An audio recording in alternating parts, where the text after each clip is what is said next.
들으시오. 나는 지금 당신을 샀소. 그러니 당신은 오늘부터 내 남편입니다.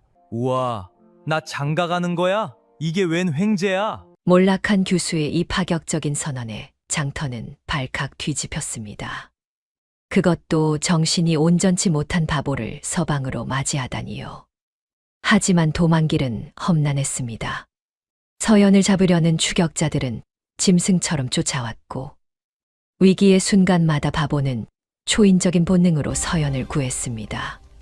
투박한 그의 등에 엎혀 달릴 때 서연은 처음으로 이름 모를 온기를 느꼈습니다. 산속 폐가에서의 첫날 밤. 말이 좋아 부부지 서연의 마음은 꽁꽁 얼어붙은 얼음장 같았습니다. 그러나 서기는 아무 불평 없이 지붕을 고치고 장작을 패며 투박한 손으로 서연의 밥그릇에 고기를 얹어 주었죠. 마누라한테 잘 보여야 하잖아. 그 해맑은 진심 앞에 서연의 차갑던 경계심은 소리 없이 녹아내리기 시작했습니다. 버려진 교수와 기억을 잃은 천재. 5냥으로 시작된 이 기막힌 복수극은 이제 누구도 멈출 수 없습니다. 사연 시작 전 구독과 좋아요 눌러주시면 영상 제작에 큰 힘이 됩니다. 이야기 시작합니다. 옛날 옛적 전라도 나주 고을 언저리에 박씨 성을 가진 서연이라는 처녀가 살고 있었습니다. 한때 고을 안에서 제법 이름을 날리던 박상단의 외동딸이었지요. 아버지 박행수는 동네 포구부터 한양 도서, 어기까지 소금과 포목을 실어 나르던 사람으로 수화만 해도 20이 넘었고, 장부를 들여다보는 눈이 고을 아전보다 밝다는 소리를 들었습니다. 서연 역시 어릴 때부터 아버지 무릎에 앉아 주판을 튕기고 장부를 읽으며 자랐으니 셈에 있어서만큼은 어지간한 사내도 당해내기 어려웠지요. 그러나 그 시절은 이미 오래전 이야기가 되어버렸습니다. 서연의 나이 16이 되던 해 박상단은 단 한 철 만에 허물어졌습니다. 공급선이 끊겼고 거래처마다 외상 장부가 떼이고 관아에서는 세금 체납을 이유로 창고를 봉인해 버렸습니다. 아버지는 허리가 꺾이듯 무너졌고 2년도 채 되지 않아 알아누운 끝에 눈을 감았지요. 남긴 것이라곤 통나무 하나 버텨주지 못하는 낡은 집과 도저히 감당하기 어려운 빈 문서뿐이었습니다. 빚의 주인은 김부자였습니다. 고을에서 모르는 사람이 없는 이름이었지요. 김부자는 돈을 빌려주되 갚을 수 없는 조건으로 빌려주는 것으로 이름난 자였습니다. 그보다 더 알려진 사실이 하나 있었으니 고을 수령과 사이가 각별하다는 것이었습니다. 어느 집 창고가 봉인되고 어느 상단의 거래처가 하루아침에 등을 돌리고 어느 행수가 억울하다 고래고래 소리를 질러도 관하는 꿈쩍도 하지 않았습니다. 빈 문서 한 장이면 충분했지요. 서연은 알고 있었습니다. 아버지의 상단이 무너진 것이 단순한 실패가 아니라는 것을. 공급선이 끊긴 것도, 거래처가 동시에 등을 돌린 것도, 관아의 창고 봉인이 그토록 빨랐던 것도 어느 하나 자연스러운 일이 없었습니다. 누군가 교묘하게 엮어낸 일들이었지요. 그 누군가가 누구인지 서연은 이름까지 꼭 집어 말하기는 어려웠습니다. 다만 빈 문서를 들고 제 발로 찾아온 김 부자의 눈빛에는 놀라움이 없었습니다. 이미 알고 있었던 사람의 눈빛이었지요.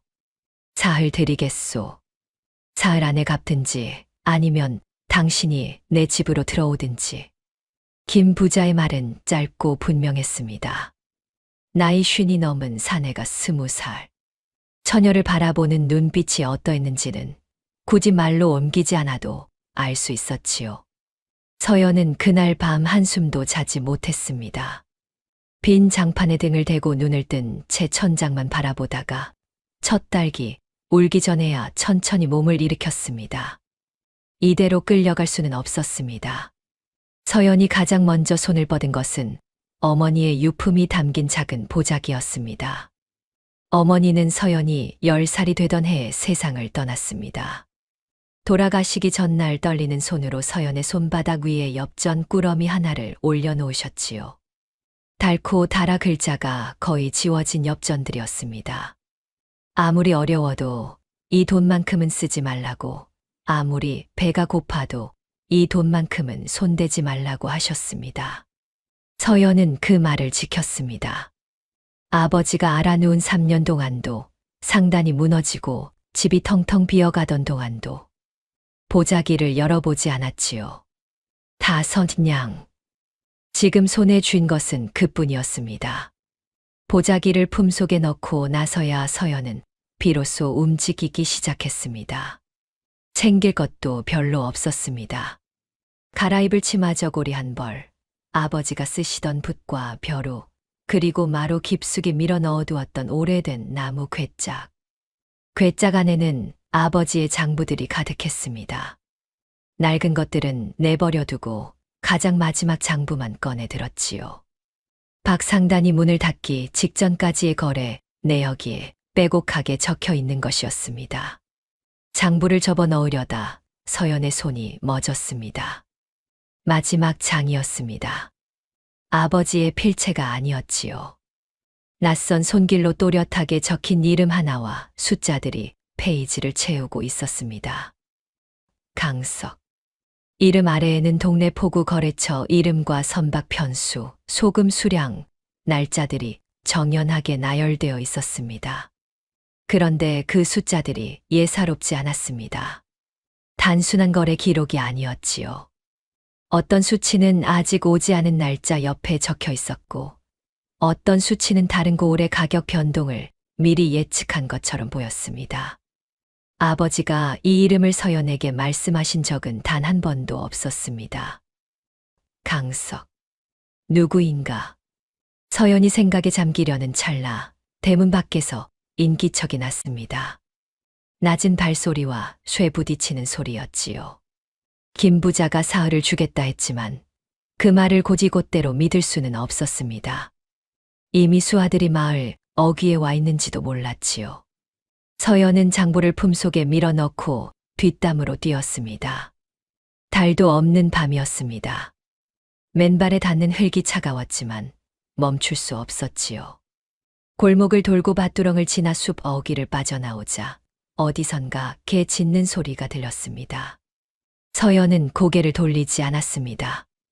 돌아보면 발이 무거워질 것 같았으니까요. 그렇게 아버지의 딸로 20해 동안 살아온 그 마을을 서연은 뒤도 돌아보지 않고 떠났습니다. 장터에 도착한 것은 해가 중천에 뜬 다음이었습니다. 이틀 밤을 꼬박 걸어왔으니 다리가 후들거리는 것도 무리가 아니었지요. 배는 진즉에 꺼진 상태였습니다. 서연은 장터 어귀에 쪼그리고 앉아 숨을 고르며 사람들의 흐름을 살폈습니다. 소금 장수, 포목 행상, 엿장수, 국밥집 안악. 어느 장터나 비슷한 풍경이었지만 낯선 곳에서 홀로 서 있는 것은 또 다른 이야기였지요. 그때였습니다. 장터 한복판에서 고함 소리가 터져 나왔습니다. 이놈이 내 주판을 훔쳤어. 이놈 잡아라. 사람들이 우르르 몰려드는 방향을 따라가 보니 장정 서너시 거구의 사내 하나를 에워싸고 있었습니다. 사내의 덩치는 그 자리에 선 누구보다 컸지만 저항하는 기색이 전혀 없었지요. 밀려도 밀리고 맞아도 맞았습니다. 어린아이처럼 멍한 눈으로 그저 맞고 서 있었습니다. 이상한 것은 그 다음이었습니다. 사내는 매를 맞는 와중에도 손가락을 땅바닥에 계속 움직이고 있었습니다.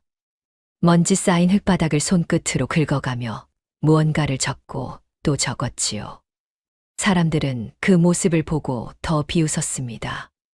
상인들이 바보 같은 놈, 돌대가리라고 소리치며 발길질을 이어나가도 사내는 고개 한 번 제대로 들지 않았습니다.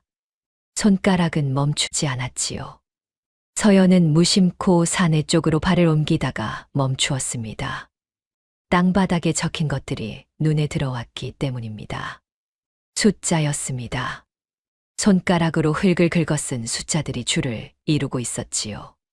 장터에서 맡고 있는 사내가 왜 땅바닥에 숫자를 적는 것인지 처음에는 그냥 정신이 온전치 못한 탓이라 여겼습니다. 그런데 가까이서 들여다보니 그 숫자들이 어딘가 낯이 익었습니다. 서연은 자신도 모르게 품속을 더듬었습니다. 장부가 거기 있었습니다. 가슴이 빠르게 뛰기 시작했지요. 사내의 이름은 석이었습니다. 나중에 알게 된 것이지만 장터 사람들이 그렇게 불렀습니다. 어디서 왔는지도 모르고 어디로 가야 하는지도 모르는 것 같았지요. 기억이 없는 사람처럼 보였습니다. 다만 머리가 크고 눈빛이 맑았으며 무슨 생각을 하는지 알 수 없는 얼굴을 하고 있었습니다. 아이가 어른의 몸을 빌린 것 같다고 생각했지요. 머리 뒤편에는 오래된 흉터 하나가 있었습니다. 반달 모양으로 깊게 파인 예사롭지 않은 흔적이었지요. 서연은 사람들 사이를 비집고 들어가 흘바닥 앞에 무릎을 꿇었습니다. 주변이 소란스러운데도 눈이 그 숫자들에서 떨어지지 않았지요. 서기의 손가락이 천천히 그러나 조금의 망설임도 없이 움직이며 숫자를 이어나갔습니다. 소금 단위를 뜻하는 수치였습니다. 그 옆에는 날짜처럼 보이는 숫자가, 그 아래에는 포구, 이름 비슷한 글자들이 적혀 있었지요. 서연의 손이 떨렸습니다. 장부를 꺼냈습니다. 품속에 단단히 접어넣었던 그것을 펼쳐 마지막 장을 찾았지요. 강석이라는 낯선 이름 아래 적혀 있던 그 숫자들. 동네 포구와 관련된 수치들. 날짜 옆에 나란히 적힌 수치들. 서연은 서기가 방금 흙에 적은 것과 장부를 번갈아 보았습니다. 같았습니다. 수치의 단위도, 배열의 방식도, 날짜와 숫자를 나란히 놓는 방식도 완전히 같았습니다. 서연은 입을 다물고 눈을 크게 떴습니다. 주변에서 누군가 소리를 질렀지만 들리지 않았지요. 머릿속에 단 하나의 생각만이 맴돌았습니다. 이 사람은 누구인가? 상인들은 여전히 서기를 애워싸고 있었습니다. 주판을 돌려받았음에도 화가 풀리지 않았는지 나무 막대기를 들어 등짝을 내리치는 자도 있었지요. 서기는 여전히 고개를 들지 않고 있었습니다. 매를 맞으면서도 손가락은 멈추지 않았지요. 흘 위에 숫자가 쌓였습니다. 서연은 천천히 일어섰습니다. 마음속에서 무언가 결정되는 순간이었지요. 이 사람이 누구인지, 이 숫자들이 무엇을 의미하는지 아직 아무것도 알 수 없었습니다. 그러나 아버지의 장부에 적힌 이름과 눈앞에 이 사람이 이어져 있다는 것만큼은 분명했습니다. 그때 장터 입구 쪽에서 익숙한 기척이 느껴졌습니다. 서연은 고개를 돌렸지요. 김부자의 수하들이었습니다. 2명이 장터 안을 훑으며 들어오고 있었는데 그 눈길이 사람들 사이를 빠르게 스쳐나갔습니다. 나주 고을에서 여기까지 추적해온 것이었지요. 시간이 없었습니다. 서연의 시선이 서기에게 돌아갔습니다. 그리고 품속의 엽전 꾸러미에 닿았지요. 다선냥. 어머니의 유품. 지금껏 손대지 않았던 것이었습니다. 서연은 이를 악물었습니다. 쫓아오는 수하들을 보며 서연은 순간적으로 판단을 내렸습니다. 서기를 둘러싼 상인들 중 가장 목소리가 큰 주판 주인 앞으로 걸어가 엽전 꾸러미를 내밀었지요. 주판값이 얼마요? 내가 물어드리리다. 대신 이 사람은 내가 데려가겠소. 상인이 어리둥절한 얼굴로 돈을 세는 사이 서연은 서기의 팔을 잡아당겼습니다. 서기는 끌려오면서도 손가락을 멈추지 않았지요. 땅에서 손이 떨어지고 나서야 비로소 멍한 눈으로 서연을 바라보았습니다. 가시오. 어서. 서연이 낮게 말하자 서기는 아무 말 없이 서연의 옆에 붙어 걸었습니다. 걸음이 빨랐습니다. 서연보다 훨씬 빠른 걸음이었지만 옆에서 속도를 맞추었지요. 장터를 빠져나와 좁은 골목 안으로 꺾어 들어서자 등 뒤에서 수아들이 소리치는 것이 들렸습니다.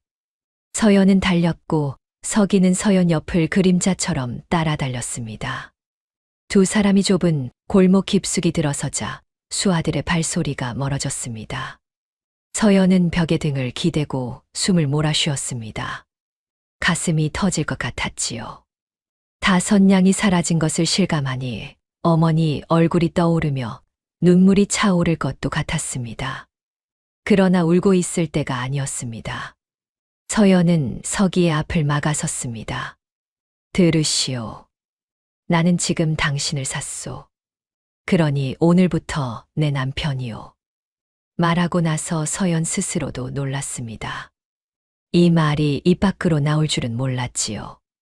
그러나 지금 당장 쓸 수 있는 패가 이것밖에 없었습니다. 홀로 떠도는 처녀보다 남편 있는 여인이 훨씬 덜 눈에 띄었고, 무엇보다 이 거구의 사내 옆에 있으면 아무도 쉽게 건드리지 못할 것이었지요. 서기는 눈을 두어 번 깜빡이더니 이내 해가 뜨는 것처럼 환하게 웃으며 소리쳤습니다. 우와, 나 장가가는 거야. 이게 웬 횡재야. 서연은 그 해맑은 얼굴에 말문이 막혀 한동안 아무 말도 못했습니다. 지금 자신이 무엇을 한 것인지, 어디로 가야 하는 것인지, 정말로 이 사람이 장부의 그 강석과 연결된 사람인지 아무것도 확신할 수 없었지요. 손에는 이제 한 푼도 남지 않았습니다. 그러다 문득 서기의 머리 뒤편이 눈에 들어왔습니다. 오래된 흉터였습니다. 반달 모양으로 깊게 파인 예사롭지 않은 흔적이었지요. 지나치기엔 무언가 마음에 걸리는 것이 있었습니다. 어디서 생긴 것인지, 누가 낸 것인지, 그 무심해 보이는 흔적 하나가 서연의 시선을 붙잡고 놓아주지 않았습니다. 서기는 여전히 웃고 있었습니다. 그 웃음이 너무 환해서 서연은 괜스레 가슴 한 귀퉁이가 무거워지는 것을 느꼈습니다. 골목 안은 조용했습니다. 장터의 소란이 담벼락 너머로 멀어지자 서연은 비로소 등을 벽에 기댔습니다. 숨이 찼지요. 달린 것도 있었지만 방금 자신이 한 말이 뒤늦게 실감되는 까닭이 더 컸습니다. 이 사람을 샀다고 했습니다. 남편이라고 했지요. 어머니의 유품이었던 다섯냥을 털어서. 서기는 서연 옆에 서서 아무 말도 하지 않았습니다. 골목 밖을 멍하니 바라보고 있었지요. 두 아들이 사라진 방향을 보는 것인지, 그냥 허공을 보는 것인지 알 수 없었습니다. 오늘 밤 어디서 자야 하오? 서연이 혼잣말처럼 중얼거렸습니다. 서기가 고개를 돌렸지요. 저쪽 창고 사람 안 와. 담벼락 너머 좁은 골목 안쪽을 손가락으로 가리키며 말했습니다. 서연이 미간을 좁혔지요. 어찌아오?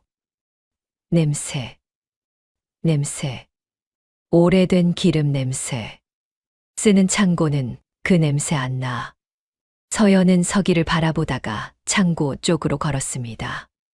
가까이 다가가 코를 킁킁거려 보니 과연 오래 묵은 기름 냄새가 났지요. 문을 밀어보니 잠겨 있지 않았습니다. 서연이 안을 들여다보자 집단과 낡은 가마니가 한쪽에 쌓여 있었습니다. 오랫동안 열리지 않은 것이 분명한 공간이었지요. 들어가도 되겠소. 서연이 말하자 서기가 이미 들어와 있었습니다. 집단을 두 군데로 나누어 한쪽은 서연 쪽으로 밀어놓으며 말했지요. 여기서 자. 같이 자는 거야? 서연이 눈을 치켜뜨자 서기가 고개를 저었습니다. 나는 저쪽. 반대편 집단을 발로 툭 건드렸습니다. 서연은 잠시 서기를 바라보다가 집단에 앉았습니다. 하루가 너무 길었지요. 새벽에 집을 나선 것이 먼 옛날 같았습니다. 고맙소. 서연이 작게 말했습니다. 서기가 눈을 깜빡였지요. 뭐가? 창고. 알아봐 줘서. 서기는 잠시 생각하는 눈빛을 하다가 이내 씩 웃었습니다. 나 마누라한테 잘 보여야 하잖아.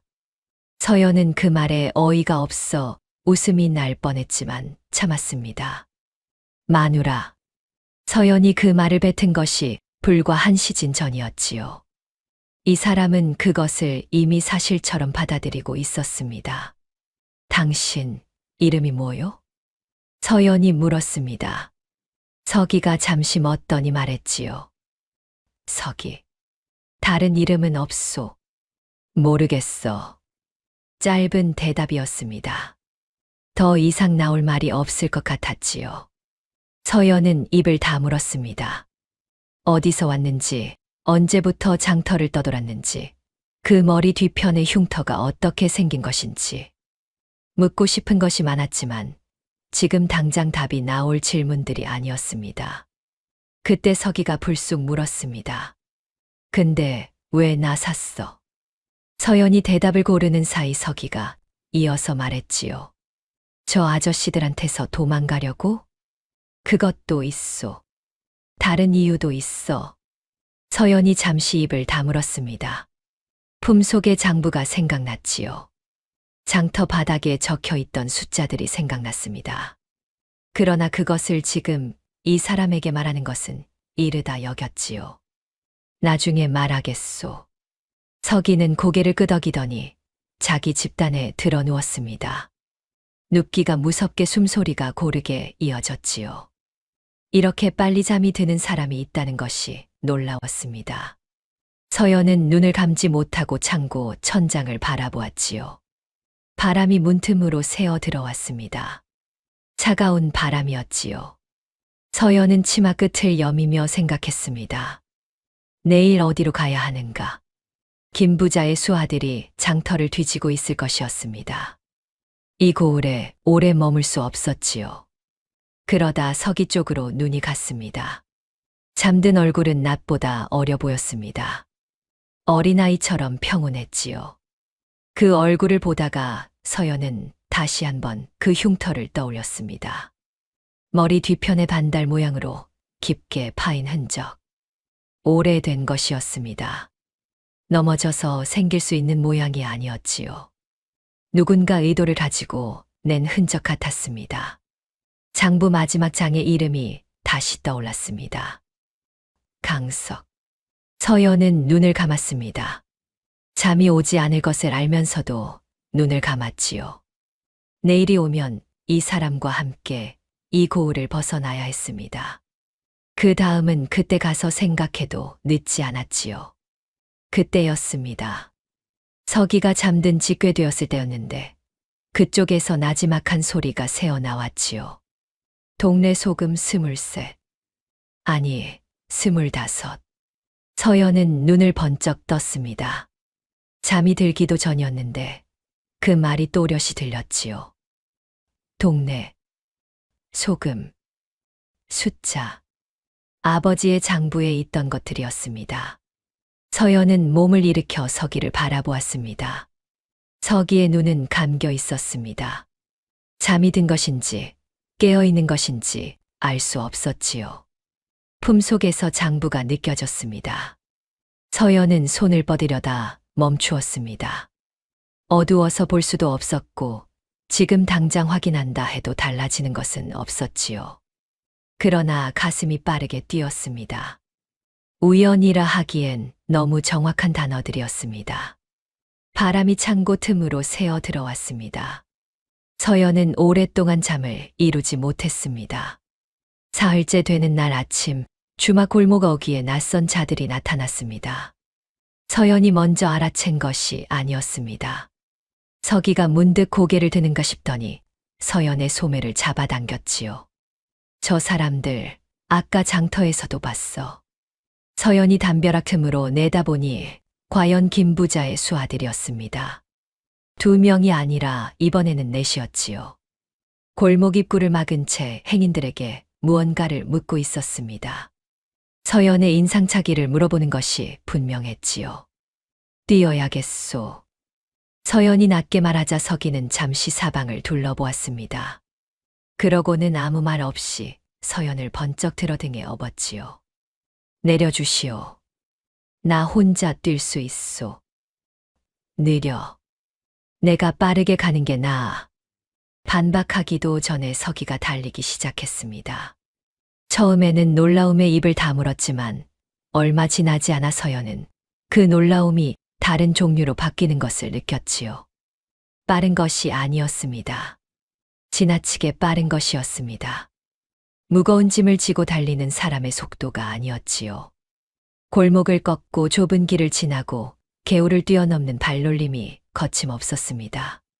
뒤돌아볼 여유조차 없었지만 수아들의 발소리는 금세 들리지 않게 되었습니다. 한참을 달려 산 어귀에 이르자 서기가 걸음을 늦추었습니다. 서연이 등에서 내려오며 주변을 살폈습니다. 산길이었습니다. 사람이 다닌 흔적이 거의 없는 짐승이 다니는 좁은 길이었지요. 서기는 그 길로 아무렇지도 않게 접어들었습니다. 이 길을 아시오? 몰라. 발이 알아. 또 그 말이었습니다. 서연은 서기의 뒤를 따르며 생각에 잠겼습니다. 바보라 불리는 사람이었습니다. 그러나 냄새로 창고를 고르고 소리 없이 달리며 짐승처럼 방향을 찾는 이 사람이 단순히 머리가 모자란 것이라고는 보이지 않았지요.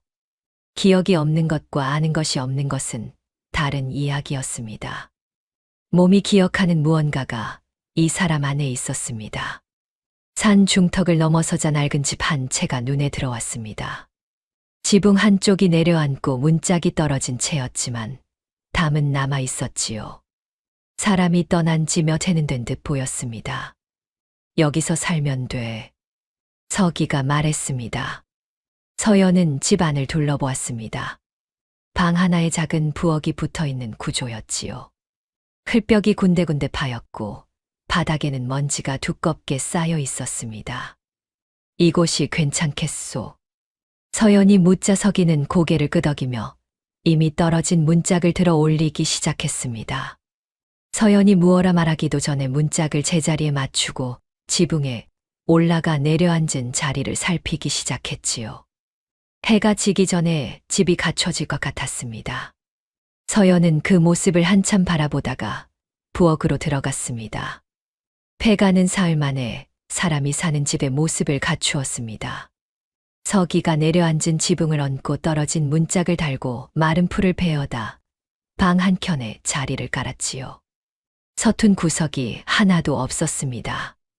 손이 움직이는 방식이 너무 익숙해서 오히려 이상할 지경이었지요.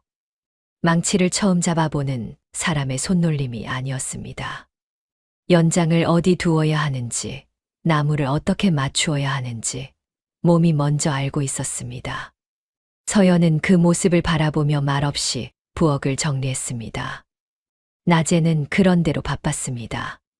손을 놀릴 것들이 있었으니까요. 그러나 밤이 되어 불을 끄면 이야기가 달라졌습니다. 방 한 칸에 두 사람이 누워 있으니 생각이 많아질 수밖에 없었지요. 서연이 등을 돌리고 누워 눈을 감으면 서기는 이미 잠이 들어 있었습니다. 잠드는 것이 너무 빨랐지요. 눕기가 무섭게 숨소리가 고르게 이어졌습니다. 그러다 얼마 지나지 않으면 소리가 새어 나오기 시작했습니다. 동네 소금 창고. 23. 아니, 25. 처음 며칠은 그냥 흘려들었습니다. 잠꼬대라 여겼지요. 그러나 나흘째 되는 밤, 서연은 눈을 뜬 채 그 소리를 들었습니다. 단순한 숫자 나열이 아니었습니다. 창고 이름, 수량, 날짜. 그것들이 이어지는 방식이 거래, 기록을 읊는 것과 너무 닮아 있었지요. 서연은 천천히 몸을 일으켜 붓을 찾았습니다. 달빛이 창호지에 흐릿하게 들어오는 것을 빛삼아 서기의 잠꼬대를 받아 적기 시작했습니다. 손이 떨렸습니다. 잘못 들으면 안 된다는 생각에 숨을 죽였지요. 다 적고 나서 장부와 비교했습니다.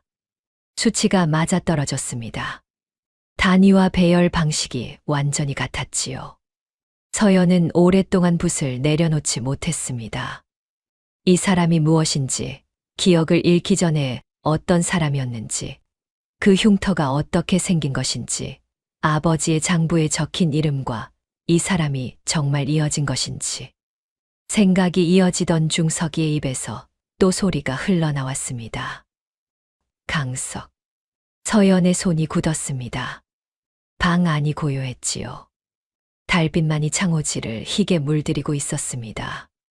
서연은 그 이름을 종이에 적어 내려다보다가 조용히 접어 장부 마지막 장 사이에 끼워 넣었습니다. 아직은 아무것도 알 수 없었습니다. 그러나 이 사람을 그냥 지나칠 수 없다는 것만큼은 그날 밤 이미 분명해졌지요. 열흘쯤 지나자 소문이 돌기 시작했습니다. 산 중턱 폐가의 처녀 하나가 바보를 데려다 살림을 차렸다는 이야기였지요. 인근 마을에서 장 보러 내려온 안악들이 수군거리는 것을 서연은 모른 채 했습니다. 시선이 달라붙어도 고개를 들고 걸었고 뒤에서 웃음소리가 들려도 발걸음을 늦추지 않았지요. 문제는 아이들이었습니다. 어느 날 오후 서연이 빨래를 거들어 마당에 나섰다가 담 너머로 돌멩이 하나가 날아왔습니다. 아이들 서넷이 담 밖에서 킥킥거리며 서 있었지요. 바보 서방, 바보 서방. 아이들이 노래하듯 소리를 질렀습니다. 또 돌멩이 하나가 날아왔지요. 서기는 마당 한가운데에 서서 멍한 눈으로 아이들을 바라보고 있었습니다. 서연이 담 쪽으로 막 걸음을 옮기려는 순간이었습니다. 세 번째 돌멩이가 날아왔습니다. 서기가 움직였습니다. 눈을 돌리지도 않았습니다. 그냥 몸이 비켜났지요. 돌멩이가 지나간 궤적을 몸이 먼저 알고 있는 것처럼 어깨 하나만 살짝 틀어 정확하게 피했습니다. 표정은 그대로였습니다. 멍한 눈, 어린아이 같은 얼굴. 그 얼굴 그대로 돌을 피했지요. 서연만이 그것을 보았습니다. 아이들은 눈치채지 못했습니다. 바보가 운 좋게 피했다고 생각했는지 이번에는 손에 쥔 돌멩이를 동시에 3개나 던졌지요. 서기의 몸이 다시 움직였습니다. 방향이 달랐습니다. 3개가 서로 다른 방향에서 날아왔는데 서기는 2걸음 안에 3개를 모두 피했지요. 발이 움직이는 방식이 짐승의 것이었습니다. 생각보다 반응이 먼저였고 반응보다 몸이 먼저였습니다. 서연의 손에 들린 빨래가 툭 떨어졌습니다. 아이들아, 어서 집에 들어가거라. 저녁 밥상 차릴 시간이 됐으니. 서연이 침착하게 말하자 아이들은 마지못해 흩어졌습니다. 서기는 아이들이 사라지고 나서야 마당 안쪽으로 걸어왔지요. 표정이 여전히 변하지 않았습니다. 자신이 방금 무엇을 한 것인지 모르는 것 같았습니다. 맞으면 아파. 그래서 피했어. 서기가 아무렇지도 않게 말했습니다. 서연은 대답 대신 떨어진 빨래를 집어들었습니다. 손이 완전히 가라앉을 때까지는 잠시 시간이 걸렸지요. 이 사람의 몸 안에 무언가 있었습니다. 기억보다 깊은 곳에 새겨진 무언가가.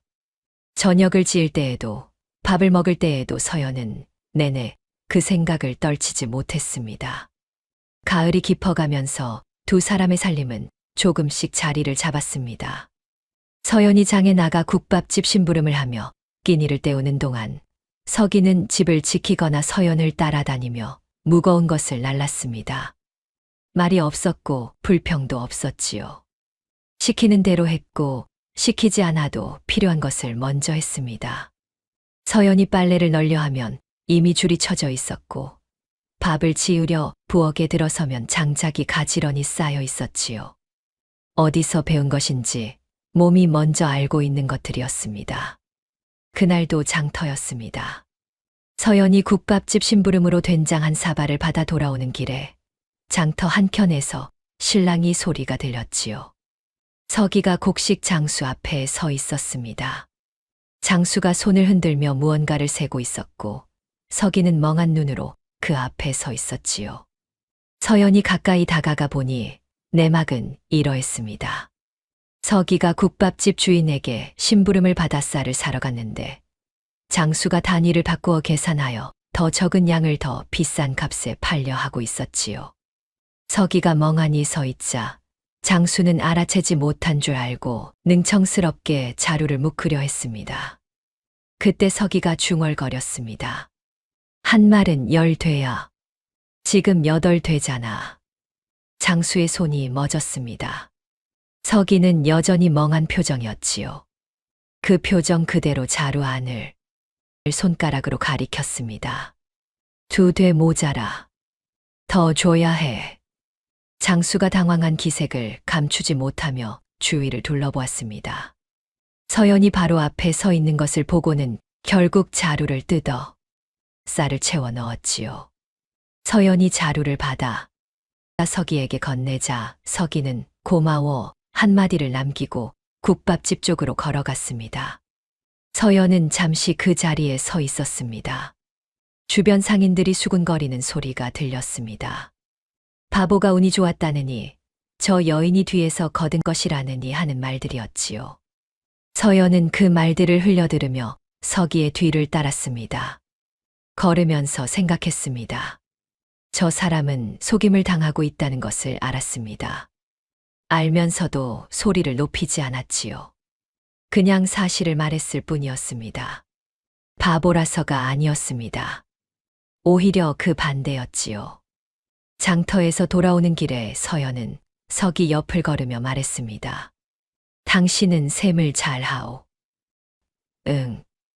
어디서 배웠소? 서기는 고개를 갸웃했습니다. 몰라. 그냥 보이는데. 그게 전부였습니다. 더 물어봐야 나올 말이 없을 것 같았지요. 서연은 입을 다물고 걸음을 이었습니다. 해가 기울어 두 사람의 그림자가 길게 늘어졌습니다. 서기는 그림자를 내려다보다가 자신의 것이 서연의 것보다 훨씬 크다는 것을 발견하고는 괜히 걸음을 좁혀 그림자를 가지런히 맞추려 했지요. 서연이 그 모습을 곁눈질로 보다가 아무 말도 하지 않았습니다. 저녁이 되어 둘이 밥상을 마주하고 앉았을 때였습니다. 서기가 밥을 한술 뜨다 말고 불쑥 말했지요. 장터 아저씨들 나한테 맨날 그래. 무슨 말이오? 적게 주고 많이 받으려고. 근데 나는 다 알아. 서연이 숟가락을 내려놓으며 서기를 바라보았습니다. 알면서 왜 가만히 있소? 싸우기 싫어. 말하면 되는데 왜 싸워? 서연이 대답을 고르지 못했습니다. 틀린 말이 하나도 없었지요. 싸우지 않아도 된다는 것을 아는 사람이었습니다. 힘을 쓰지 않아도 말 한마디로 충분하다는 것을 아는 사람이었지요. 그런데 세상은 그것을 보고 바보라 불렀습니다. 그날 저녁 서기가 잠든 뒤 서연은 불 앞에 혼자 앉아 있었습니다. 화롯불이 낮게 타오르는 소리가 방 안을 채웠지요. 처음 이 사람을 데려온 것은 순전히 살아남기 위해서였습니다. 그 사실을 부정하지 않았습니다. 그러나 오늘 장터에서의 일이 자꾸 머릿속에 맴돌았지요. 이 사람이 상처를 입으면 아프다는 것을 알면서도 소리 한 번 높이지 않았고 속임을 당하고 있다는 것을 알면서도 담담하게 사실만을 말했습니다. 그게 바보라서가 아니었지요. 서연의 눈에서 눈물 한 방울이 흘렀습니다. 소리 없이 흘러 턱 아래로 떨어졌지요. 서연은 손등으로 눈가를 닦으며 화롯불을 바라보았습니다. 마음 한 귀퉁이에 조용한 무언가가 자리를 잡기 시작하는 것을 느꼈지요. 슬프다고도 기쁘다고도 할 수 없는 처음 겪어보는 감정이었습니다. 화롯불이 타닥 소리를 내며 튀어 올랐습니다. 서연은 그 불빛을 오래 바라보았습니다. 겨울이 문턱을 넘어오던 어느 밤이었습니다. 서연이 잠꼬대를 받아 적기 시작한 것이 벌써 한 달째였지요. 처음에는 그냥 신기해서였습니다. 잠든 사람의 입에서 나오는 말이 숫자와 지명으로 이루어져 있다는 것이 예사롭지 않아 보였지요. 그래서 붓을 들었습니다. 들리는 대로 적었습니다. 한 달이 쌓이자 종이가 여러 장이 되었습니다. 서연은 그것들을 펼쳐놓고 처음부터 다시 읽었습니다. 읽으면서 무언가 이상하다는 것을 느꼈지요. 처음에는 몰랐는데 쌓인 것들을 한꺼번에 놓고 보니 달랐습니다. 단순한 숫자 나열이 아니었습니다. 동네 창고 이야기가 나온 다음에는 반드시 선박편수 이야기가 나왔습니다. 선박편수 이야기가 나온 다음에는 날씨 이야기가 나왔지요. 그리고 날씨 이야기 다음에는 값 이야기가 나왔습니다. 연결되어 있었지요. 따로따로가 아니라 하나의 흐름이었습니다. 서연은 종이들을 다시 순서대로 늘어놓았습니다. 그러자 보였습니다. 서기의 잠꼬대는 기억의 파편이 아니었지요. 지금 이 순간의 상권 흐름을 읽고 있었습니다. 낮의 장터와 주막과 포구에서 스쳐들은 것들, 뱃사람들의 대화, 행상들의 수군거림, 날씨의 변화. 그것들이 서기의 머릿속에서 계산되고 정리되어 잠이 들면 입 밖으로 흘러나오고 있었던 것이지요. 서연의 손이 떨렸습니다. 이 사람은 깨어 있을 때도 잠들어 있을 때도 쉬지 않고 계산하고 있었습니다. 멍한 눈으로 장터를 걸어 다니면서도 아무 생각 없어 보이는 얼굴로 사람들 사이를 지나면서도 그 안에서는 끊임없이 무언가 움직이고 있었지요. 그러다 서연은 이상한 것을 하나 더 발견했습니다. 잠꼬대 속에 이름들이 섞여 있었습니다. 처음에는 지명이라 여겼지요. 그러나 자세히 보니 지명이 아니었습니다. 사람 이름이었습니다. 서연이 전혀 알지 못하는 이름들이었지요. 어느 고을의 누구, 어느 상단의 누구. 그 이름들이 숫자들 사이에 끼어 있었습니다. 서연은 그것들을 따로 적어 두었습니다. 그 이름들을 들여다보다가 서연은 다시 아버지의 장부를 꺼냈습니다. 마지막 장. 낯선 필체로 적혀 있던 거래, 내역들. 그 이름들과 서기의 잠꼬대 속 이름들을 나란히 놓았지요. 겹치는 것들이 있었습니다. 전주의 어느 거래처, 동네 포구의 어느 선주. 아버지의 장부에도 있고 서기의 잠꼬대에도 있는 이름들이었지요. 서연은 그 이름들 위에 손가락을 얹었습니다. 손끝이 차가웠습니다. 이 사람이 아버지의 상단과 연결되어 있다는 것은 이미 짐작하고 있었습니다. 그러나 지금 눈앞에 펼쳐진 것은 짐작이 아니었지요. 증거였습니다. 이 사람은 아버지의 거래처들을 알고 있었습니다. 아버지의 거래 방식을 알고 있었지요. 그것도 놀랍도록 정확하게. 붓을 들려는데 손이 멎었습니다. 서기의 입에서 소리가 새어나왔습니다. 강석. 강석은 여기 없어. 서연은 숨이 멎었습니다. 방 안이 고요했지요. 화롯불도 그 순간만큼은 소리를 죽인 것 같았습니다. 서연은 붓을 내려놓고 서기를 바라보았습니다. 잠든 얼굴은 여전히 평온했지요. 아무것도 모르는 얼굴이었습니다. 그런데 또 소리가 흘러나왔습니다. 강석은 죽었어. 다들 그렇게 알고 있어. 서연의 손이 굳었습니다. 그 이름이었습니다. 아버지의 장부 마지막 장에 낯선 필체로 적혀 있던 그 이름. 강석. 서연이 나주고을을 도망칠 때 품속에 넣어온 장부, 장터 바닥에 적혀 있던 숫자들, 그리고 지금 이 사람의 잠꼬대 속에서 흘러나오는 이름. 모두 이어져 있었습니다. 서연은 천천히 아버지의 장부를 펼쳤습니다. 마지막 장을 펼쳐 그 이름을 손끝으로 짚었지요. 강석. 그리고 방금 서기의 입에서 나온 말을 종이 위에 또렷하게 받아 적었습니다. 강석은 죽었어. 다들 그렇게 알고 있어.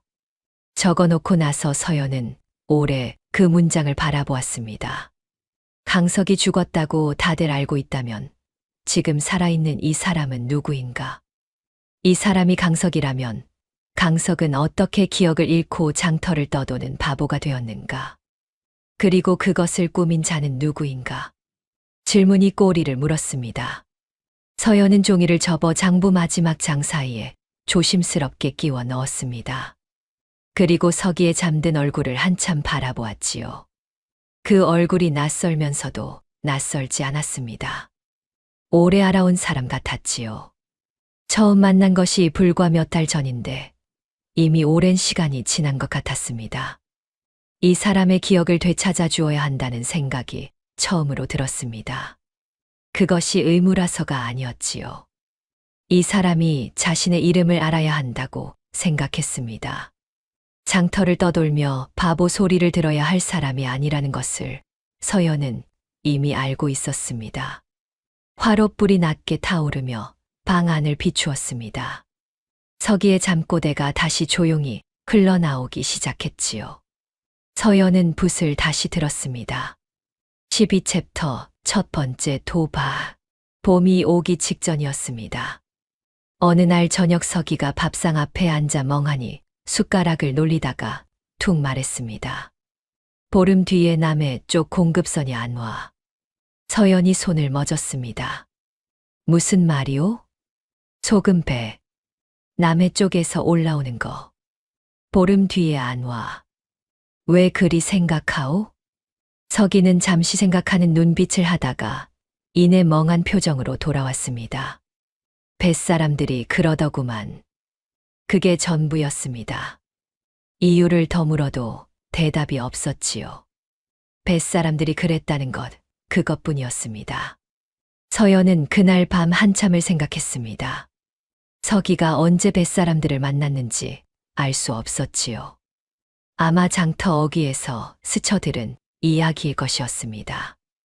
뱃사람들이 날씨를 걱정하는 말 한마디를 서기는 무심코 흘려들었을 것이고 그 말 한마디를 머릿속에서 계절과 바람과 파도의 흐름과 엮어 계산해냈을 것이었지요. 문제는 믿어야 하는가 였습니다. 남은 돈이 많지 않았습니다. 겨울 동안 심부름과 품삯으로 모아둔 것이 전부였지요. 그것을 소금에 쏟아붓는다면 만약 서기의 말이 틀렸다면 한 푼도 남지 않는 상황이 되었습니다. 서연은 사흘 동안 망설였습니다. 그 사흘 동안 서기는 아무 말도 하지 않았습니다. 서연이 고민하는 것을 알면서도 재촉하지 않았지요. 그냥 밥을 먹고 집을 고치고 밤이 되면 잠이 들었습니다. 잠꼬대 속의 남해 쪽 날씨 이야기가 반복해서 흘러나오는 것 외에는 아무것도 달라지지 않았지요. 사흘째 되는 날, 서연은 장터로 나갔습니다. 가진 돈을 전부 소금에 쏟아부었지요.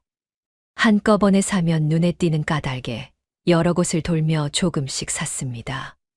소금을 쌓아두고 나니 창고가 가득 찼습니다. 저장해둘 곳이 부족해 방 한 켠까지 가마니를 들여놓아야 했지요. 잘 됐어. 집에 돌아온 서연에게 서기가 물었습니다. 서연이 고개를 끄덕이자 서기는 그냥 밥을 먹기 시작했습니다. 불안한 보름이 시작되었습니다. 서연은 날마다 하늘을 올려다보았습니다.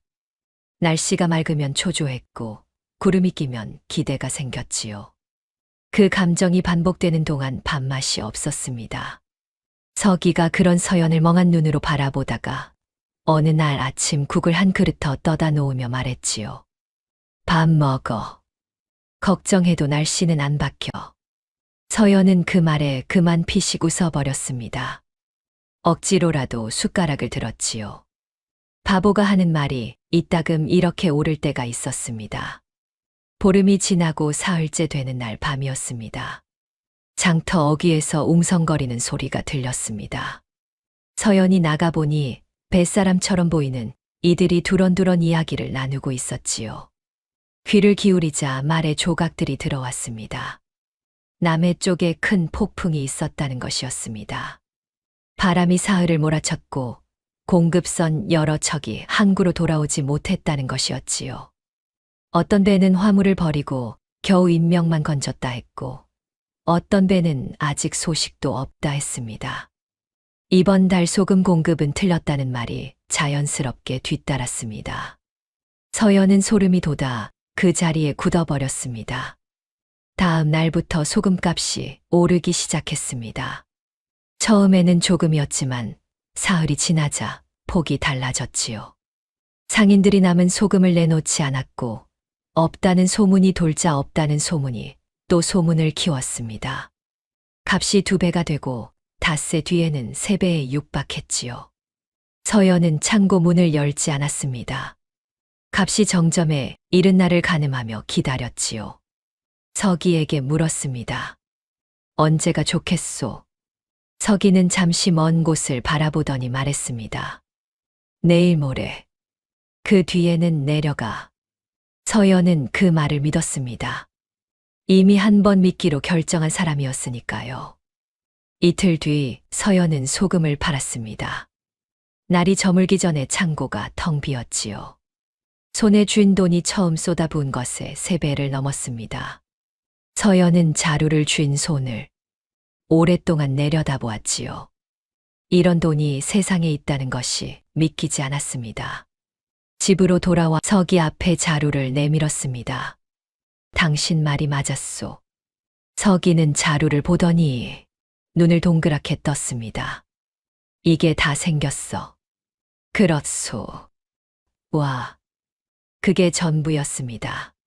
기뻐하거나 으쓱해하는 기색이 없었지요. 그냥 신기하다는 눈으로 자루를 한 번 보고 다시 하늘을 올려다보았습니다.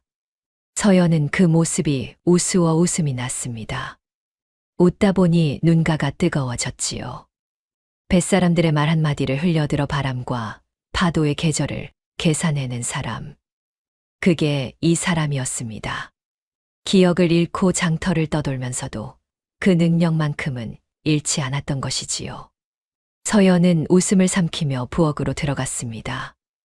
오늘만큼은 제대로 된 밥상을 차려야 할 것 같았습니다. 소금 거래로 거금을 손에 쥔 뒤 서연의 눈이 달라졌습니다. 장터를 걷는 발걸음이 달라졌고 거래처 사람들을 대하는 목소리가 달라졌지요. 주눅 들어 심부름을 다니던 여인이 아니었습니다. 묻고 따지고 계산하며 거래를 이끄는 사람이 되어 있었습니다. 거래처들도 달라진 서연을 알아보았지요. 처음에는 젊은 여인이라 얕보던 이들이 한두 번 거래를 마치고 나면 태도를 바꾸었습니다. 서연의 계산이 틀린 적이 없었으니까요. 그 계산의 바탕에 서기가 있었습니다. 서기는 매일 장터를 돌아다녔습니다. 목적이 있어 다니는 것이 아니었지요. 그냥 걸었습니다. 국밥집 앞에서 뱃사람들이 나누는 이야기를 흘려듣고 주막 처마 밑에서 행상들이 수군거리는 소리를 스쳐 지나쳤습니다. 그것들이 서기의 머릿속 어딘가에서 계산되고 쌓였지요.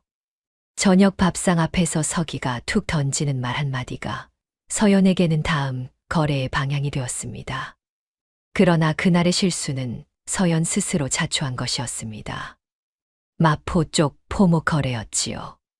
아침 밥상을 치우면서 서기가 별 뜻 없이 말했습니다. 다음 달 마포에서 포목이 쏟아져. 서연은 그 말을 듣자마자 머릿속으로 계산했습니다. 포목이 쏟아지면 공급이 늘어나고 공급이 늘어나면 값이 내린다. 그렇다면 지금 가진 포목을 미리 팔아야 한다. 판단이 서자 서연은 바로 움직였지요. 가진 포목을 그날 오후 안에 모두 정리했습니다. 값을 조금 손해보더라도 먼저 파는 것이 낫다고 여겼습니다. 닷새 뒤 결과가 나왔습니다. 마포에서 쏟아진 것은 값싼 일반 포목이었고 서연이 가지고 있던 것은 고급 포목이었지요.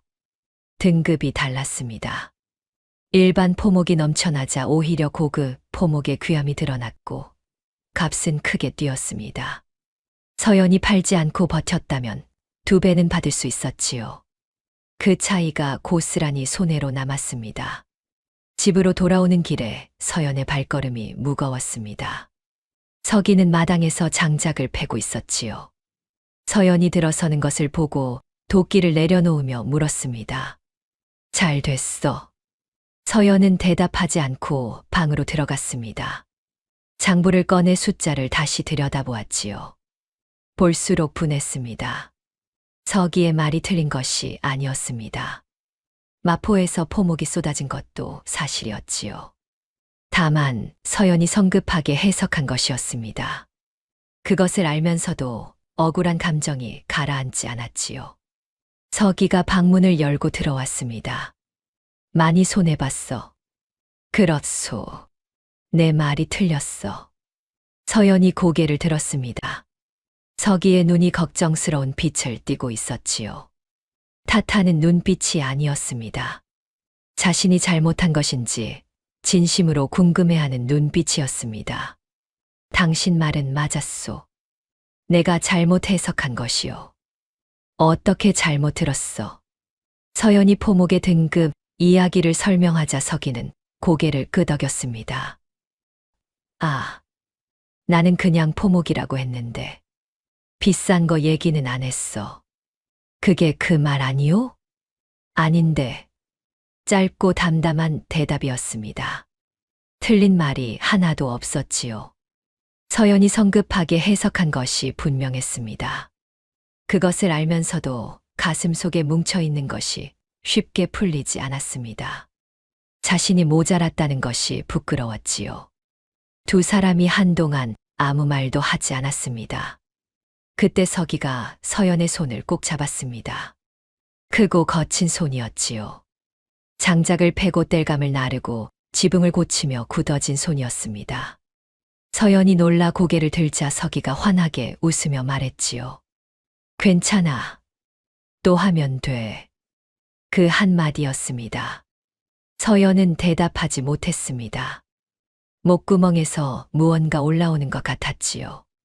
세상에 손해를 봐도 괜찮다고 말해주는 사람이 있다는 것이 이렇게 낯설었습니다. 아버지가 돌아가신 뒤로는 더욱 그랬지요. 무너져도 괜찮다는 말을 너무 오랫동안 듣지 못했습니다. 서연은 잡힌 손을 빼지 않았습니다. 잠시 그대로 있었지요. 화롯불이 방 안을 조용히 밝히고 있었습니다. 서기는 더 말하지 않았습니다. 손을 잡은 채 그냥 있었지요. 그것으로 충분했습니다. 이튿날부터 서연은 서기의 말을 더 꼼꼼하게 물어보기 시작했습니다. 어떤 포목인지, 어느 등급인지, 어느 고을 이야기인지. 서기는 귀찮아하지 않고 멍한 눈으로 하나하나 대답했지요. 묻고 답하는 사이에 두 사람의 방식이 다시 한번 달라졌습니다. 더 정확해지고 더 단단해지는 방향으로. 서연이 먼저 물으면 서기가 천천히 대답했고, 서기가 말하면 서연이 받아 적으며 확인했지요. 한 사람이 눈이 되고 다른 사람이 손이 되는 방식이었습니다. 그 방식이 자리를 잡는 데는 오래 걸리지 않았지요. 겨울이 지나고 두 번째 봄이 왔을 때 서연의 상단은 고을 안에서 이름이 알려지기 시작했습니다.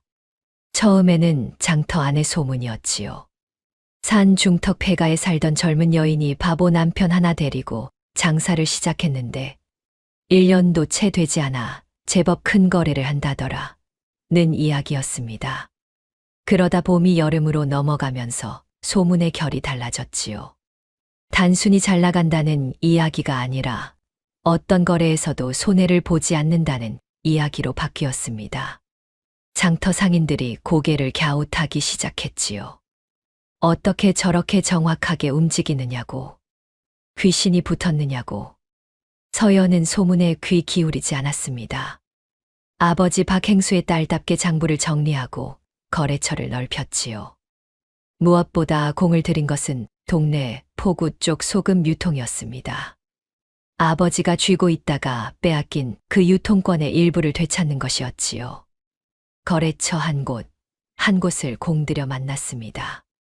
서연이 직접 발로 뛰었고 서기가 그 옆에서 묵묵히 따라다녔지요.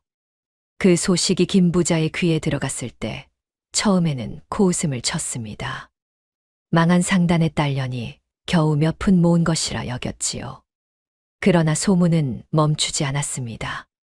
소금 유통권 이야기, 마포 거래처 이야기, 포목 중개 이야기. 하나하나는 작아 보였지만 쌓이고 보니 방향이 보였지요. 서연의 상단이 자라는 방향이 하필이면 동네 포구였습니다. 동네 포구. 김 부자가 서연의 아버지를 무너뜨린 이유였습니다. 처음부터 김 부자가 탐낸 것은 박 상단 자체가 아니었습니다. 상단이 쥐고 있던 동네 포구 소금 유통권이었지요. 그 권한 하나가 고을 안소금 가격을 쥐락펴락할 수 있게 해주는 열쇠였습니다. 돈을 빌려주고 기다리는 방법도 있었지만 김 부자는 그것을 택하지 않았지요. 상단 자체를 무너뜨리는 것이 더 확실하고 빠르다 판단한 것이었습니다. 한양의 중간 브로커에게 일을 맡겼고 브로커는 공급선을 끊고 거래처를 흔들고 관할을 움직여 창고를 봉인했지요. 김 부자는 뒤에서 돈을 댔을 뿐 실제로 손을 쓴 것은 브로커였습니다. 이름도 끝내 묻지 않았고 얼굴도 알지 못했지요. 그것이 김 부자의 방식이었습니다. 손에 피를 묻히지 않는 것. 언제나 깨끗하게 뒤에 서 있는 것.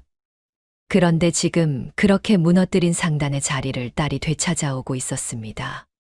김 부자의 낯빛이 굳기 시작한 것은 여름 끝 무렵이었지요. 시샘이 먼저였고 그 뒤에 공포가 왔습니다. 서연이 거상이 될수록 자신이 무너뜨린 것을 누군가가 다시 세우고 있다는 사실이 단순한 불쾌함을 넘어섰지요. 저 여인이 어디서 그 정확함을 얻는가? 어떻게 저렇게 시장의 흐름을 꿰뚫는가? 그 물음에 대한 답이 하나씩 들어오기 시작했을 때 김 부자의 이마에 식은땀이 맺혔습니다. 서연의 바보 남편이 숫자를 다루는 방식이 예사롭지 않다는 소문이었지요. 장부를 훑은 눈길이 보통 사람의 것이 아니라는 것, 암산이 주판보다 빠르다는 것, 장터에서 상인들이 주고받은 말 한마디를 흘려들어 며칠 뒤에 시세를 마친다는 것. 소문이 쌓이던 어느 날 밤, 김 부자는 오래된 기억 하나를 더듬었습니다. 브로커가 이를 꾸미기 전에 꺼낸 말이었지요. 박상단에 수석 산사가 하나 있는데 그자부터 처리해야 한다는 말이었습니다. 이름은 묻지 않았습니다. 없어졌다는 말을 들었고 그것으로 충분하다 여겼지요. 강물에 빠뜨렸다는 말이었는지 낭떠러지로 밀었다는 말이었는지 김 부자는 이미 흘려들은 뒤였습니다. 어차피 없어진 자의 이야기였으니까요. 그런데 혹시 없어졌다는 그자가 살아있는 것이 아닌가? 생각이 거기에 미치자 김 부자의 손이 굳었습니다. 확인해야 했습니다. 그러나 직접 나설 수는 없었지요. 수아를 불렀습니다. 평소 쓸만하다 여기던 자였습니다. 김 부자가 수아들을 붙잡아두는 방법은 하나였습니다. 허물을 장부에 적어두는 것이었지요. 어느 창고에서 얼마를 빼돌렸는지, 누구에게 진 빚이 있는지, 그 장부가 열리면 끝이라는 것을 수아들은 알았지요. 그래서 떠나지 못하고, 그래서 거역하지 못했습니다. 충성이 아니라 공포였습니다. 서연을 먼저 잡아오너라. 그 사내가 스스로 걸어 들어오게 만들면 된다. 수아가 고개를 숙였습니다. 가을 바람이 처마 끝을 흔들었지요. 그날 밤 서연은 서기의 잠꼬대를 받아 적으며 내일 포구 쪽 거래처를 만날 채비를 했습니다. 서기의 잠꼬대가 조용히 방 안을 채웠고 화롯불이 낮게 타오르고 있었지요. 이튿날 아침장을 보러 내려가는 길목에 수아들이 기다리고 있다는 것을 그 순간 서연은 알지 못했습니다. 서연이 붙잡힌 것은 이른 새벽이었습니다. 장을 보러 내려가던 길목에서였지요. 수아 셋이 나타났을 때 서연은 소리를 질렀습니다. 그러나 산어귀에는 들어줄 사람이 없었습니다. 포박된 채 김 부자의 창고로 끌려갔지요. 창고 안은 어두웠고 냄새가 텁텁했습니다. 서연은 기둥에 묶인 채 입술을 깨물었습니다. 무섭다는 생각보다 서기가 어떻게 될 것인가 하는 생각이 먼저였지요. 전갈은 한 시진도 되지 않아 나갔습니다. 서기는 전갈을 받고 아무런 망설임 없이 내려왔습니다. 수아들이 길목에 서 있는 것을 보고도 멈추지 않았지요. 그냥 걸어왔습니다. 멍한 눈으로, 느린 걸음으로. 수아들이 달려들어 포박하는 것도 저항하지 않았습니다. 그 모습을 창고 틈으로 바라보던 서연은 눈물이 차올랐지요. 바보라서가 아니었습니다. 알면서 온 것이었습니다. 김 부자는 직접 창고 안으로 들어와 서연 앞에 섰습니다. 말이 길지 않았지요. 저 사내가 어디서 온 자인지 알고 싶소. 그걸 밝혀주면 당신은 내보내드리리다.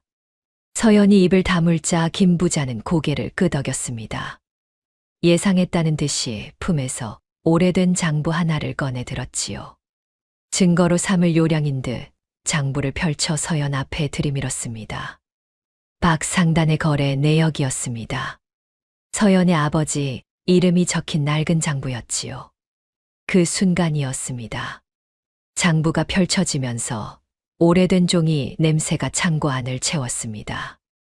먹물이 바랜 빼곡한 숫자들이 드러났지요. 서연의 눈이 아니라 그 너머에 포박된 채 앉아있던 서기의 눈에 그것이 들어온 것이었습니다. 의도한 것이 아니었습니다. 김부자도 몰랐지요. 서기의 눈빛이 바뀌었습니다. 천천히 그러나 분명하게 멍하던 눈동자에 초점이 생겼습니다. 숫자들을 따라가는 눈길이 달랐지요. 콜튼 것이 아니라 읽는 것이었습니다. 받아들이는 것이 아니라 기억하는 것이었지요. 바로 그때 수아 하나가 서연을 향해 칼을 들었습니다. 겁을 주려는 것이었겠지만 칼끝이 서연의 팔을 스쳤지요. 소리 없이 베었습니다. 서연이 고개를 숙이며 쓰러졌습니다. 피가 치마 위로 번졌지요. 서기의 눈이 그 순간 서연에게 꽂혔습니다. 장부 냄새와 숫자들, 그리고 쓰러지는 서연. 두 가지가 동시에 겹치는 순간이었습니다. 서기의 얼굴에서 표정이 사라졌지요. 멍함도 해맑음도 어린아이 같던 눈빛도 모두 사라졌습니다. 남은 것은 차갑고 고요한 전혀 다른 얼굴이었습니다. 강석은 수아에게 속삭임을 마치고 나서 천천히 서연 쪽으로 고개를 돌렸습니다. 서연은 피를 흘리며 기둥에 기댄 채 눈을 들어 강석을 바라보고 있었지요. 강석이 낮게 말했습니다. 조금만 버티시오. 내가 왔소. 서연의 눈이 흔들렸습니다. 그 목소리가 서기의 것이 아니었지요. 그러나 서기의 얼굴을 하고 있었습니다. 당신이요? 정말 당신이요?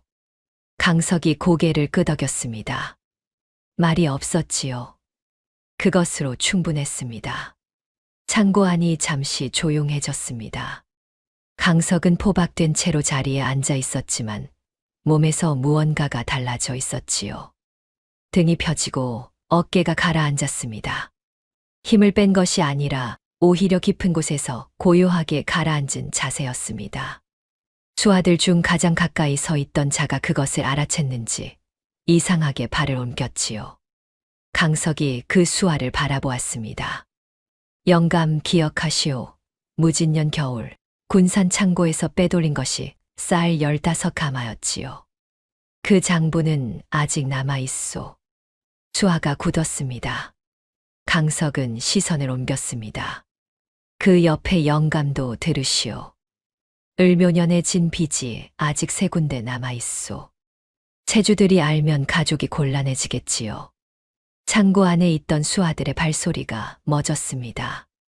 김부자가 무어라 소리를 질렀지만 강석은 그쪽을 보지 않았지요. 수아들을 차례로 바라보았습니다. 한 사람, 한 사람. 눈이 마주칠 때마다 낮고 또렷한 목소리로 그 사람만이 아는 것들을 말했지요. 어느 해, 어느 창고, 얼마, 누구에게. 숫자들이 정확했습니다. 하나도 틀리지 않았지요. 김부자가 수아들을 묶어두는 방식은 공포였습니다. 허물을 장부에 적어두고 그것을 알고 있다는 사실 하나로 사람을 붙잡는 방식이었지요.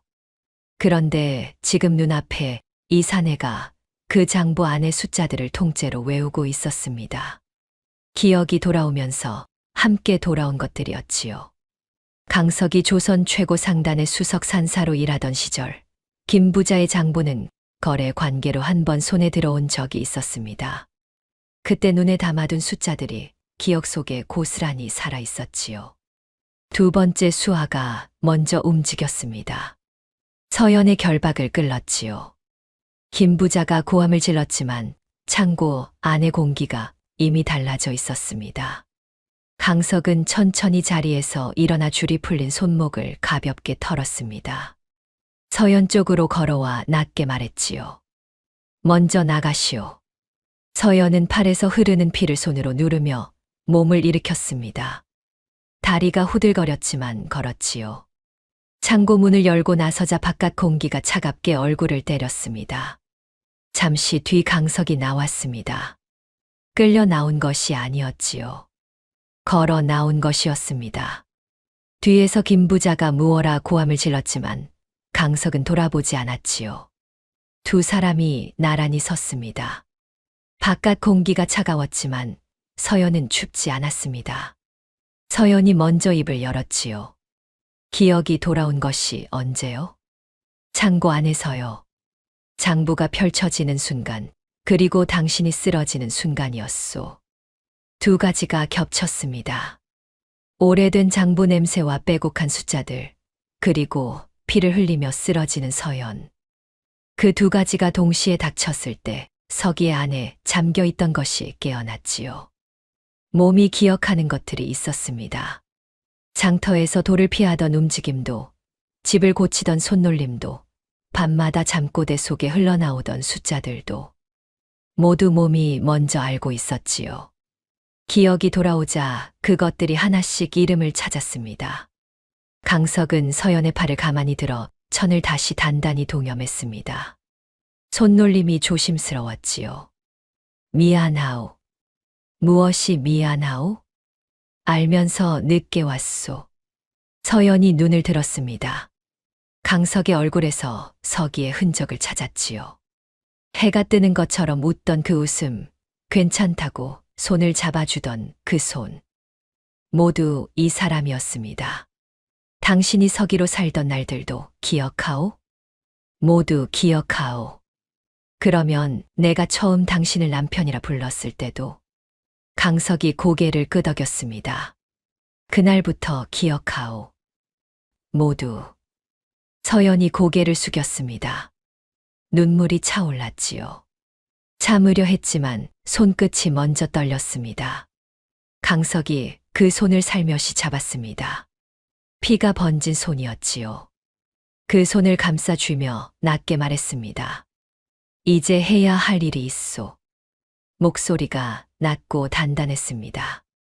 칼을 찾는 목소리가 아니었지요. 붓을 찾는 목소리였습니다. 강석이 처음 한 일은 칼을 찾는 것이 아니었습니다. 붓을 찾았지요. 서연의 팔에 천을 동여매고 나서 강석은 자리에 앉아 밤새 글을 썼습니다. 아버지의 장부와 서연이 그간 받아 적어온 잠꼬대 기록, 그리고 기억이 돌아오면서 함께 떠오른 것들을 하나하나 정리했지요. 어느 해 어느 달에 어느 거래처가 어떻게 끊겼는지, 관아의 창고 봉인이 어떤 경로로 이루어졌는지, 김 부자가 브로커에게 건넨 돈이 어느 계좌를 통해 움직였는지. 숫자들이 기억 속에 선명하게 살아 있었습니다. 강석은 박상단의 장부와 자신의 기록을 나란히 놓고 대조했습니다. 빼돌려진 소금 수량, 거래처 이탈 시점, 관아봉인 날짜. 모든 것이 정교하게 맞물렸지요. 우연이 아니라 계획이었다는 것이 숫자들 안에 적혀 있었습니다. 서연이 옆에서 지켜보다 물었습니다. 어찌할 생각이요? 증거가 있으면 법전이 움직이요. 법전이 움직이면 칼보다 당하지요. 강석은 붓을 멈추지 않았습니다. 서연은 팔의 통증을 꾹 누르며 옆에 앉아 장부를 건네주었지요. 며칠 전 장터 어귀에서 흘러들은 말이 있었습니다. 암행어사가 호남 일대를 순행 중이라는 것이었지요. 강석은 그 말을 들었을 때 이미 계산을 마쳤습니다. 어사의 순행 경로와 도착 시기를 따져보면 이 고을에 이르는 것이 열흘 아니었지요. 서연이 붙잡히기 전부터 강석은 그 시기를 염두에 두고 있었습니다. 다만 기억이 돌아오기 전이었으니 몸이 먼저 알고 있었던 것이었지요.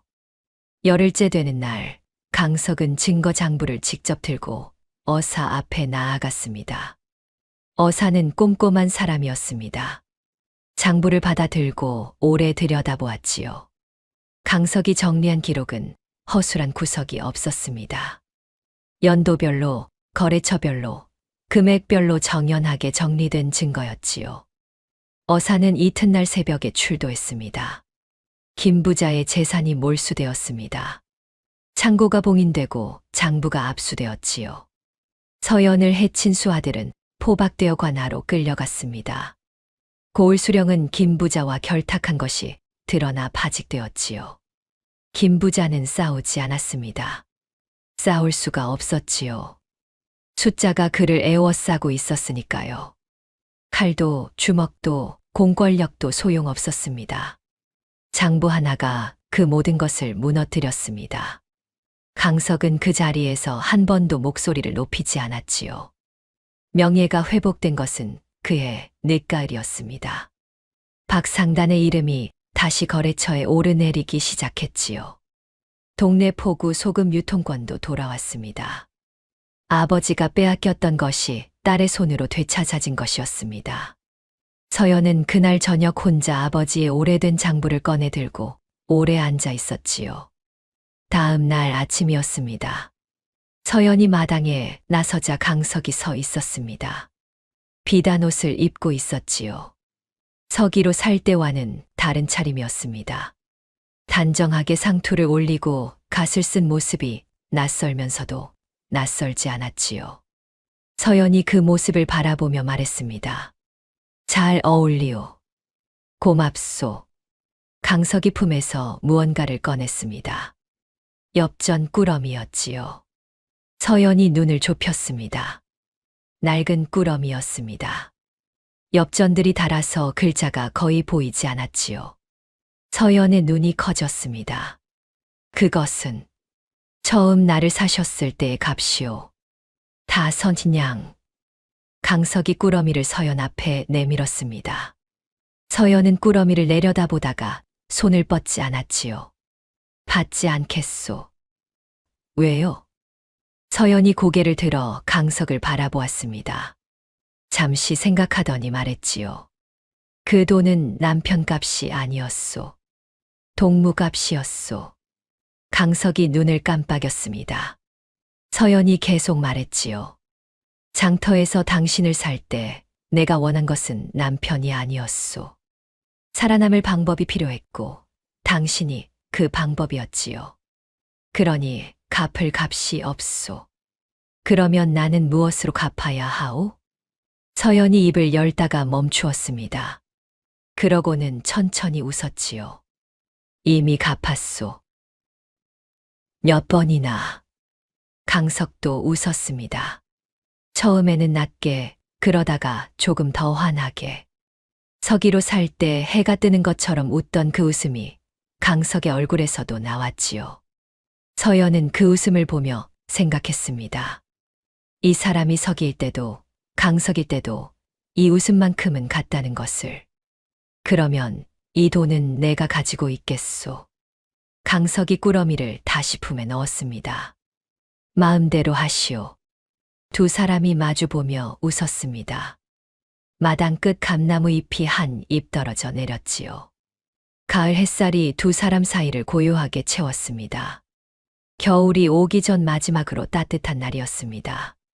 강석이 서연의 손을 잡은 것은 저녁 무렵이었지요. 둘이 나란히 마루에 앉아 있을 때였습니다. 불을 켜기엔 이르고 어둠이 내려앉기엔 이른 하늘이 붉게 물드는 그 시간이었지요.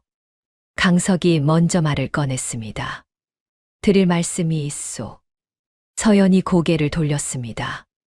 부인이 나를 남편이라 불러주던 그날부터 내 심장은 다시 뛰었소. 서연이 아무 말도 하지 않았습니다. 강석이 이어갔지요. 기억이 없던 그 시절에도 당신 곁에 있을 때만큼은 내가 누구인지 알 것 같았소. 이름도 출신도 지나온 날도 아무것도 모르면서도 당신 옆에 있으면 내가 어디에 있는지 알았지요. 서연의 눈이 붉어졌습니다. 고개를 돌려 다른 곳을 보려다가 그러지 않았지요. 나는 당신을 이용했소, 처음에. 알고 있소. 그래도 괜찮소. 강석이 잡은 손에 힘이 실렸습니다. 당신이 나를 이용하려 했을 때 나는 이미 당신 편이었소. 이유가 무엇이든 내 손을 잡아당긴 사람이었으니까요. 그것으로 충분했지요. 서연이 눈물을 흘렸습니다. 소리 없이 흘렀지요. 닦으려다가 그냥 두었습니다. 나는 처음부터 당신이 누구인지 알고 싶었소. 장터에서 땅바닥에 숫자를 적는 것을 보았을 때부터, 아버지의 장부에 당신 이름이 있다는 것을 알았을 때부터, 그러나 알고 싶었던 것은 과거가 아니었소. 지금 이 사람이 어떤 사람인가, 그것이었지요. 그래서 어떤 사람이요? 서연이 손등으로 눈가를 닦으며 말했습니다. 내가 손해를 보았을 때 괜찮다고 했던 사람이요. 밥을 굶을 때 국을 더 떠다 주던 사람이요. 나를 구하러 아무 저항 없이 걸어 들어온 사람이요. 강석이 조용히 고개를 숙였습니다. 서연이 잡힌 손을 꼭 쥐었지요. 두 사람은 한동안 아무 말도 하지 않았습니다. 하늘이 어두워지고 별이 하나씩 돋아났지요. 바람이 마당 끝 감나무를 흔들었습니다. 사람의 값어치는 처음 모습이 아니라 끝까지 믿어주는 한 사람의 눈에서 완성되는 것이었습니다. 장터에서 매를 맞으며 숫자를 적던 바보가 조선 최고의 산사였듯, 빈 문서 하나에 쫓기던 처녀가 상단을 일으킨 거상이 되었듯, 처음 모습은 끝이 아니었지요. 믿어주는 눈 하나가 사람을 완성시켰습니다. 다음 영상을 빠르게 만나보시려면 좋아요와 구독을 눌러주세요. 그럼 더 재미있는 영상으로 찾아뵙겠습니다. 모두 행복한 하루 보내세요.